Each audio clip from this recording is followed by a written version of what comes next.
Right, let's get into it. You sweet? Yes, I am. Welcome back to Casuals Corner, and if you're new here, what we do is we do post-fight breakdowns, we have a podcast, and we have quirky little segments as well. And today we've got a new one. So we've got Casuals Chats, and if you don't know what that is we have, casual chats with, I was going to say celebrities, not necessarily celebrities, fighters, anyone in the combat world. And today it only made sense that, we was going to do it but we decided to do it post Jiu-Jitsu tournament that we have our very own Frankie J. Gibson, or otherwise known as FG Fit. I want to call it in the booth, but it's in the shed. It's in the shed, finally. In the shed, finally back. So we're going to start off with you as our first. I don't want to call it an interview. Don't call it an interview. Don't call it an interview. Our first casual chat. I get big imposter syndrome. I'm just having my post-fight interview. What did you say, Ariel? It's literally, you got to do it though. Yeah. So we'll call it it's a casual chat. So it's a chat. We do it all. So anyway, let's get into it. So for those that don't know, obviously you had your Jiu-Jitsu tournament on Sunday. But I was going to say, why don't we open up for the people that don't know, the people that may be new to the channel, because obviously we're growing rapidly every day. We are. Thank you. How you got into MMA?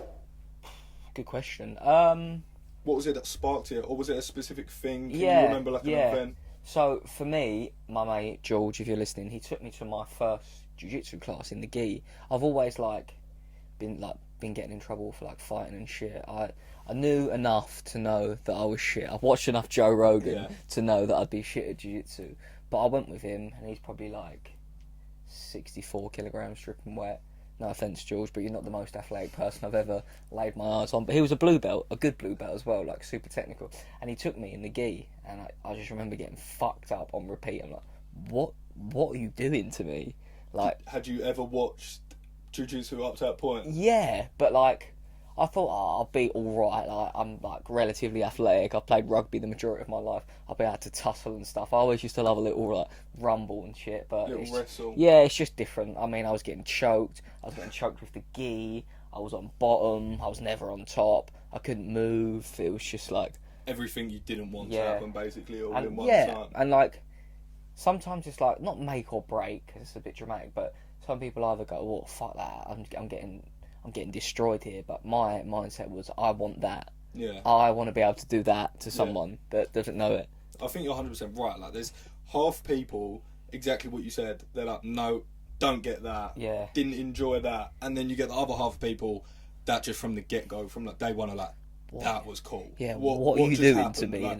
I'm merciless. Do you know what I mean? Yeah. Just my hands up, I'm an innocent, pathetic man for that 30 minutes, and you're like, I want a bit of that. It's a funny story actually. So I remember I went to jiu-jitsu. If you're listening to this and you haven't tried jiu-jitsu, I'd highly recommend it. This isn't going to sell it that much, but it is fucking great. So for the first however many weeks, I'm going to be rolling your footage over some of this as well. Yeah. Well, this isn't. These aren't my finer moments. So I just was the shit person. I couldn't submit anyone. I was I need to sub someone. So I went to a white belt only class, and I put the worst armbar on this old man, and he tapped, and I was so happy with myself. He must have been late 50s, and I put the most untechnical spazzy armbar on him, and I was going around telling my mates, I tapped someone today. Who was it? I was don't worry about it, I tapped Was him. he a white belt? Yeah. The beginner's it. I tapped the fuck out of him in front of the coach. I was how unathletic are we talking? Oh,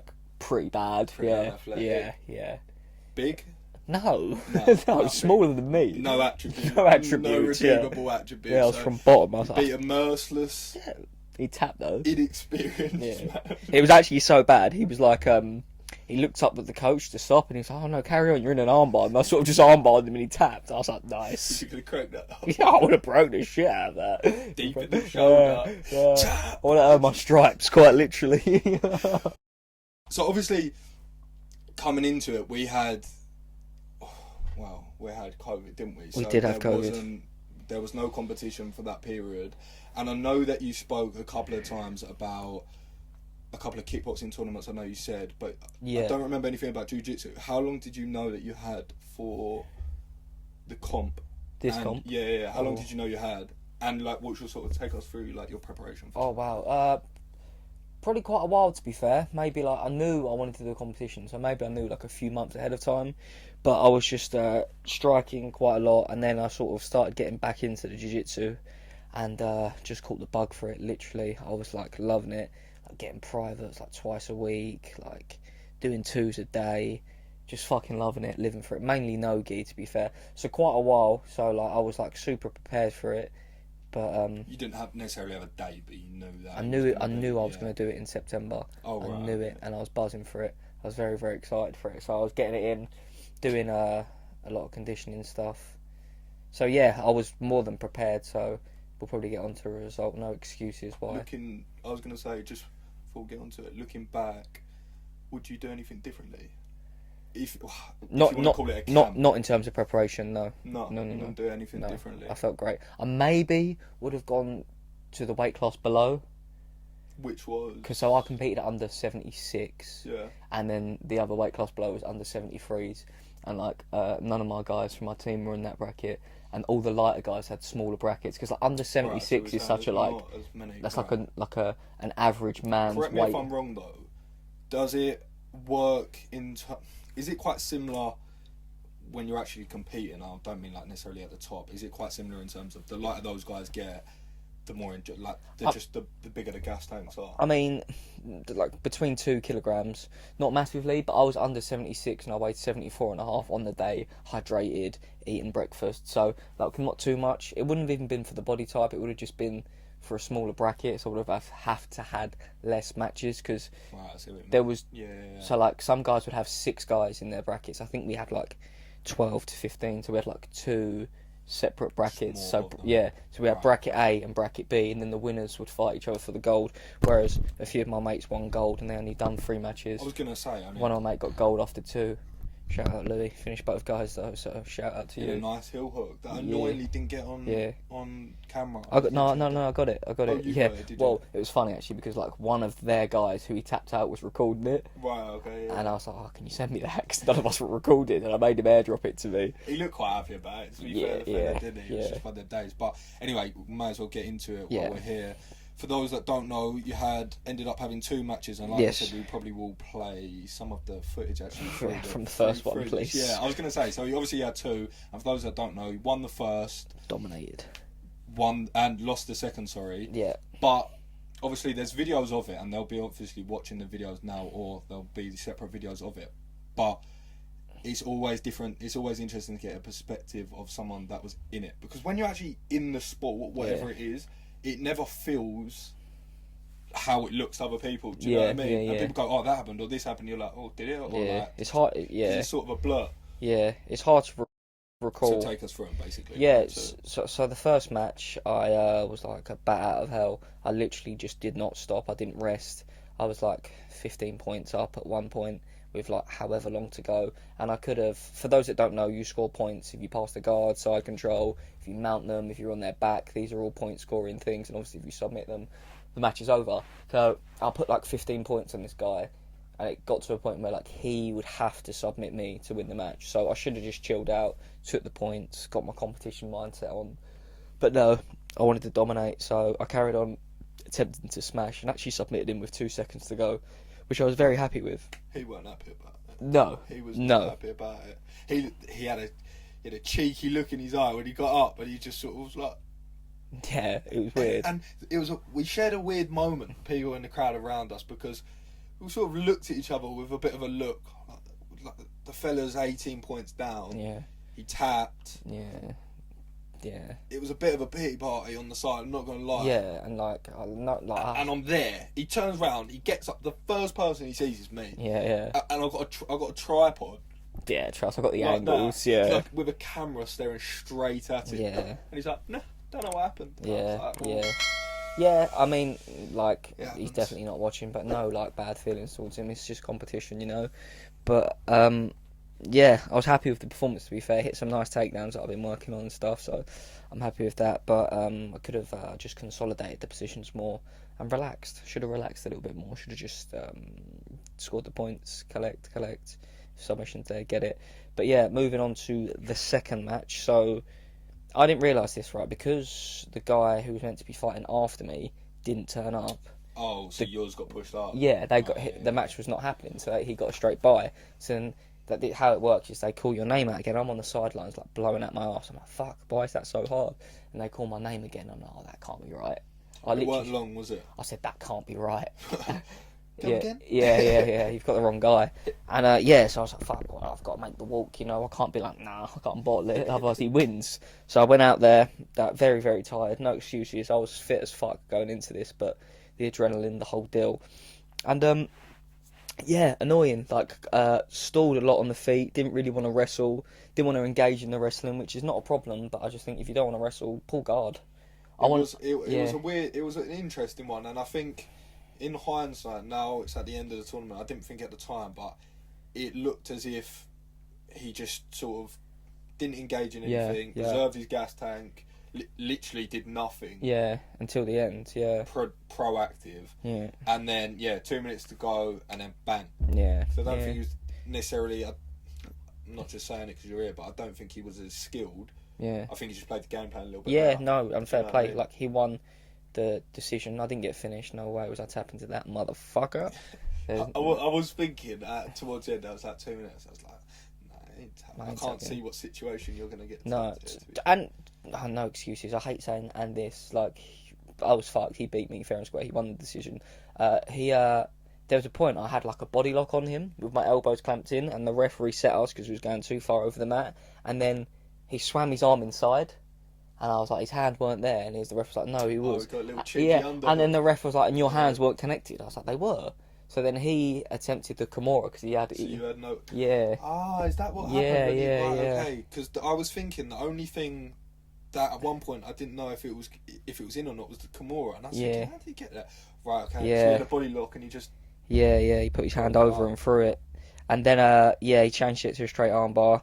I straightened my arm out, and then he changed it on the platter, and I rolled out of it. And and then he ended up on my back, I think, and I just didn't have the energy to get out of it. So fair play to that guy. If you ever want to come into Elevate and roll, be my guest. I'd love to, but he's definitely not listening. But it's annoying. Like, I'm making no excuses. Like, I lost that match fair and square, but I know for a fact that I'd smash all those guys if they come in the gym. But like, shoulda, coulda, woulda. What can you do? What do you do differently to beat him the next time? I reserved my gas tank in the first match, and let him come to me. I was tempted. In hindsight, I was thinking about it earlier. I should have pulled guard. I'll play off my back. I don't like to, but I'll do it. I'll sweep you definitely. It's what I said to you when we left.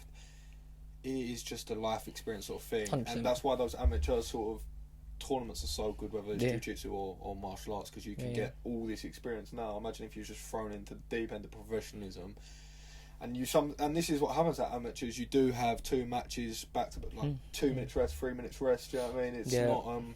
It's not those big promotions, so it is good experience. But I guess next time you can. Yeah, the only thing I can take from it is that I know that, say, if me and the first guy that I fought did like 3-5, so like an MMA fight, I know I would have been fresher than him. Like, I know I was tired, but I know I had more to give than him. It's just the fact that this guy was so fresh and I was so fucked from a different opponent, if that makes sense. So and you do get that naturally at any competition, get that bit of adrenaline dump. Do you know what I mean? 100%. After however long, whatever it is in a 5 minute match or not, you do get a drop, and then your arms get a little bit. And I imagine my arms are fucked. Jiu-jitsu. You don't want to squeeze on things, but naturally in comps you're gonna. There's more muscle output. And wrestling's just taxing, and like, especially if someone's not engaging and you're trying to push the action, wrestling's just a grind. Is this giving you the sort of? I've been like a maniac this week. I was going to say the bug just to get back. Yeah. I'm sprinting hills tomorrow morning.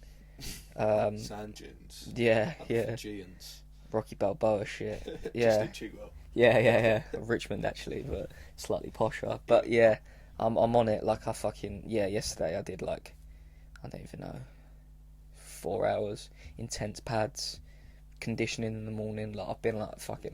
The way I was looking at it, I have 2 options.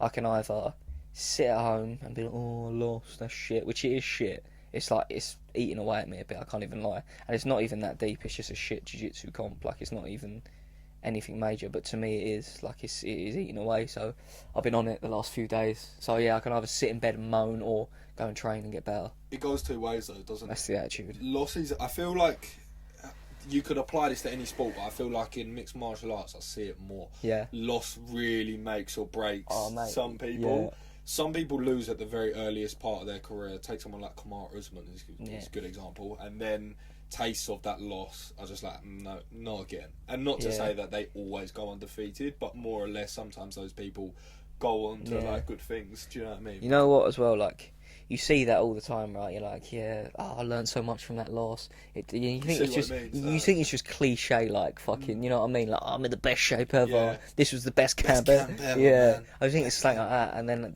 this happened.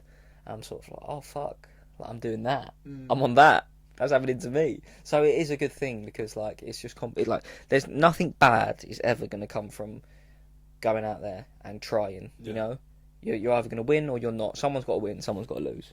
And you're going to learn something at the end of the day. Yeah. You're only going to get better by doing, as Chow Sonnen would say.